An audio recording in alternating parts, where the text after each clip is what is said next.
탄핵을 하려면 조건이 몇 석이나 돼야 되나요? 국회의원 제적 3분의 2가 필요하니까요. 네. 200명이 필요합니다. 200명? 네네. 그러면 쟤들이 192석인데, 네. 그럼 탄핵이 불가능하겠네요? 8명 정도야. 네. 하고도 남죠, 목사님. 아, 8명? 지금 네. 이준석이가 대놓고 탄핵에 참여하고 있지 않습니까? 네. 찬성. 네. 이준석과 그 정당이 3석입니다, 목사님. 네. 벌써 195석이 됐죠? 그렇죠. 5석이 부족하잖아요, 목사님. 네. 근데 지금 뭐, 이번에 당선된 국민의힘의 네. 국회의원 중에서 네. 이미 공개적으로 네. 뭐 최상병 특검에 찬성하겠다는 사람이 벌써 3명이 넘어요, 목사님. 하하. 이미 200석은 확보된 것으로 봐도 충분합니다. 거기다가 한동훈이가 또 지명 공천한 사람들 있죠. 그건 덤입니다, 덤. 그건 덤이야. 덤이야, 덤. 그러면 윤석열 탄핵 법안은 결의됐다고 보는 게 더 낫지 않습니까? 상식적으로 보면 네.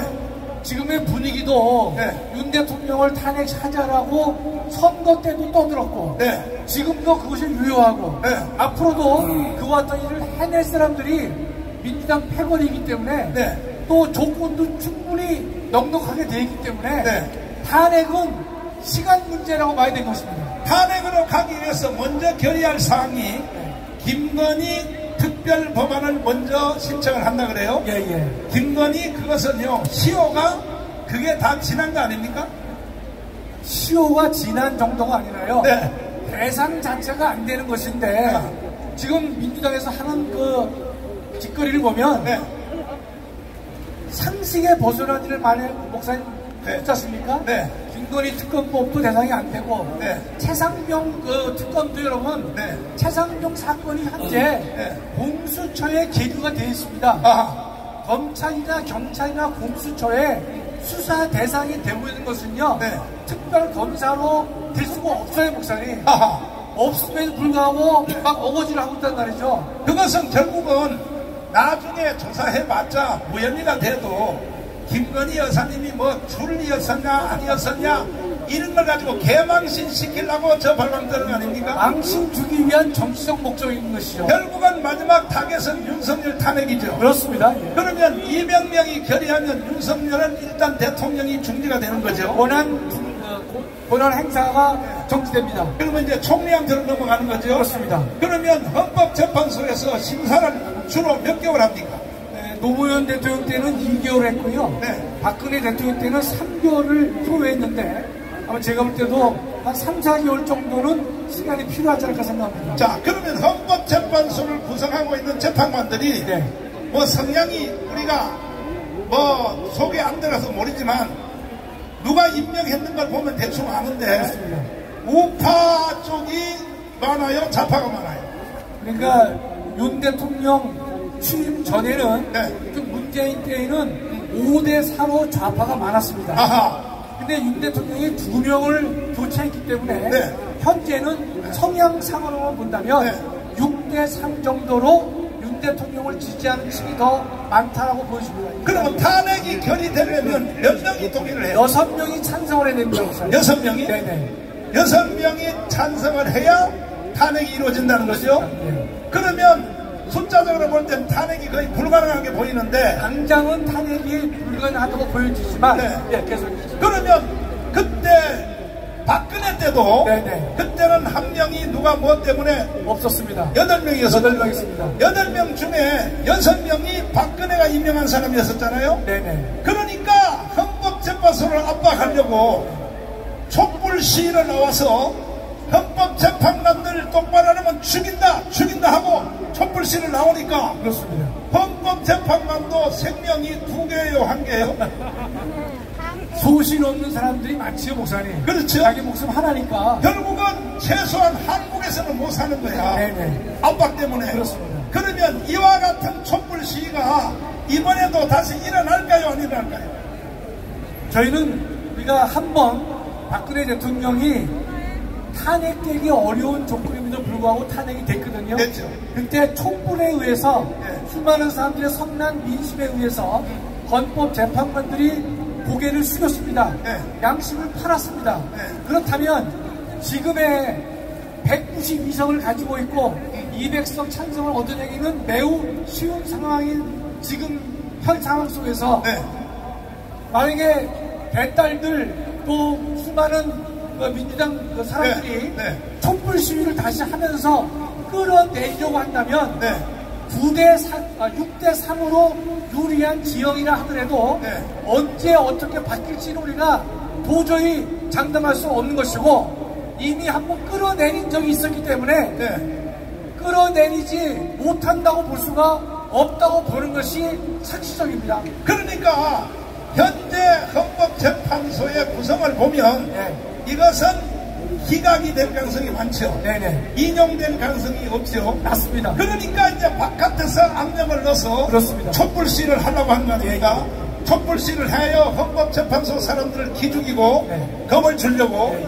나오는데 자, 광화문 애국 국민 여러분, 저들이 촛불 시위로 나올 때 여러분과 저는 맞짱을 뜨러 나오기를 동의하시면 두 손 들고 만세. 아멘. 어느 쪽이 많은지 대결 한번 해보자는 거야. 촛불 시위가 많은지 광화문이 많은지 우리 한번 붙어보자는 것입니다. 아멘. 그래서 저는 선제적 조치에 대하여 명수입니다. 그리하여 우리는 윤석열을 대통령을 만들었습니다. 평택의 개딸들을 쳐냈습니다. 이것은 선지자적 능력으로 예견을 빨리 해서 선제적 조치를 했기 때문에 우리는 이겼습니다. 그러므로 저쪽에서 촛불 시위를 나온다는 징조만 나와도 1천만 우리 모든 강원 세력들은 다 뛰어나와야 되는 것입니다. 동의하십니까? 자, 4.19에 대해서 한번 네. 물어보겠습니다. 예. 4.19는 3.15 부정선거 때문에 일어난 것이죠. 그렇습니다. 예. 그런데 사실은 처음에 4.19는 일어날 때에 네. 학생들이 일어날 때에 이승만 하야가 아니고 그렇습니다. 부통령 선거를 새로 해달라. 당시에 이승만 대통령을 선출하는 것은 네. 무투표 당선이나 마찬가지죠. 한동 후보죠.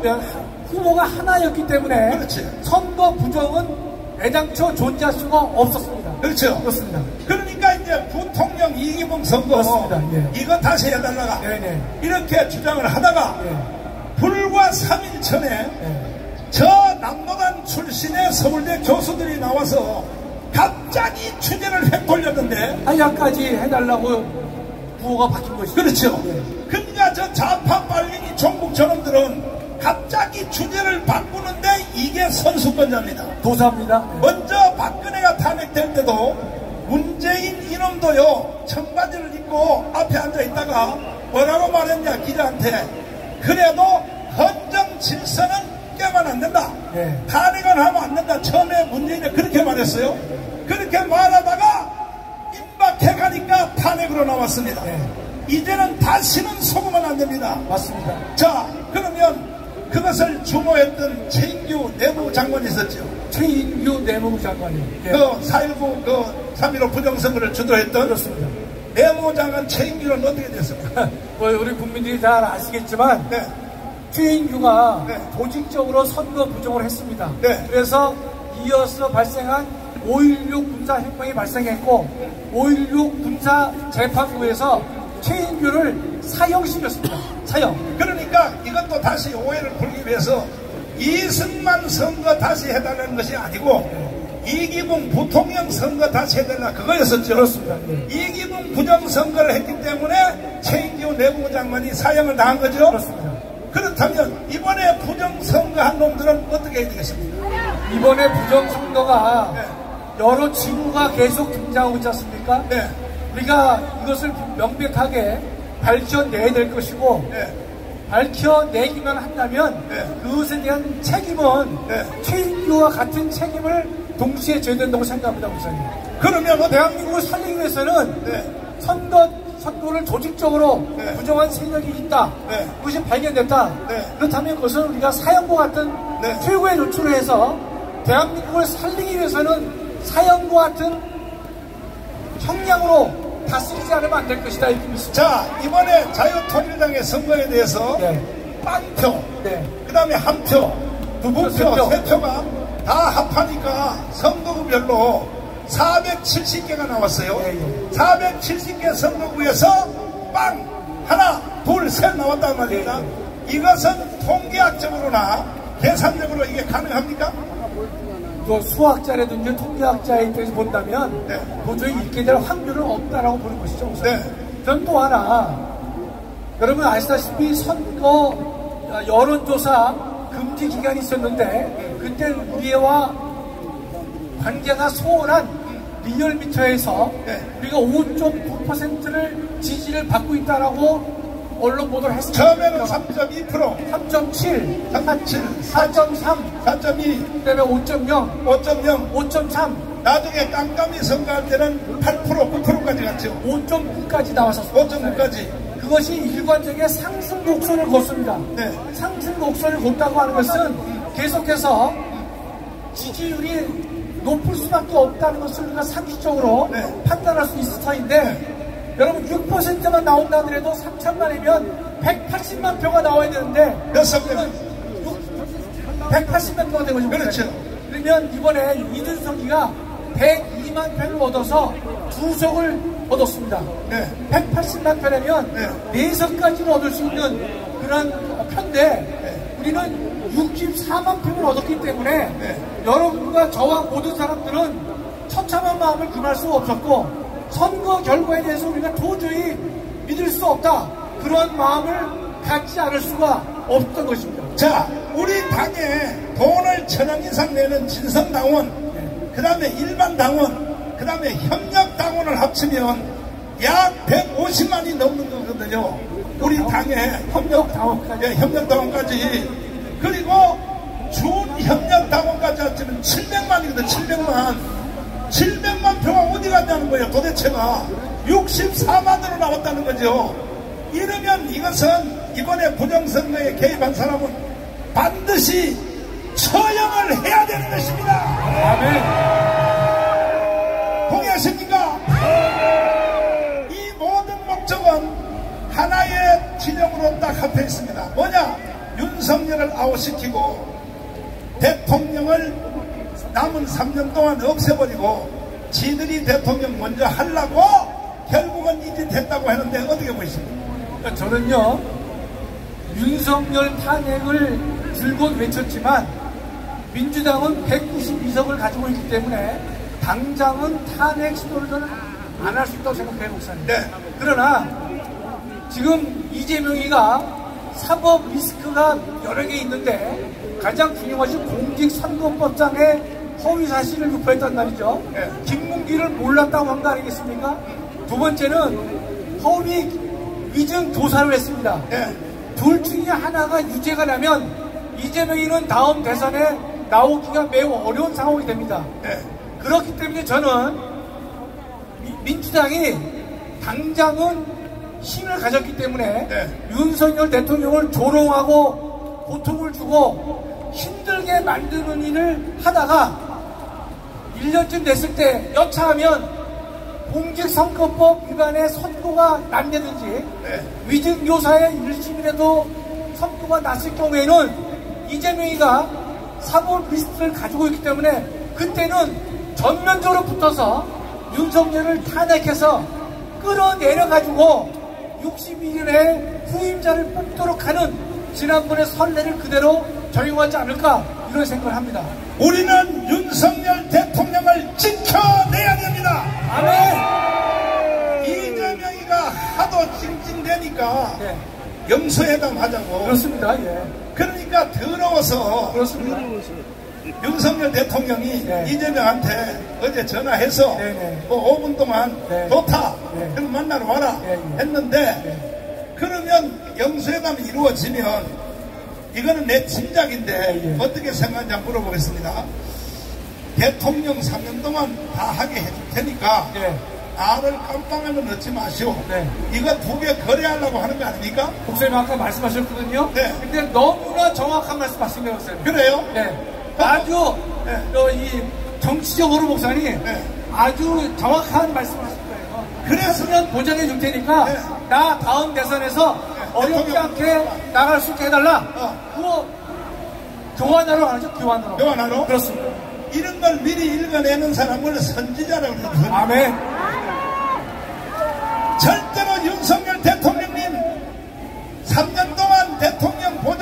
한다고 해도 절대로 넘어가면 안 됩니다. 3년은 우리가 지켜내겠습니다. 아멘. 동의하십니까? 동의하시면 두 손 들고 만세.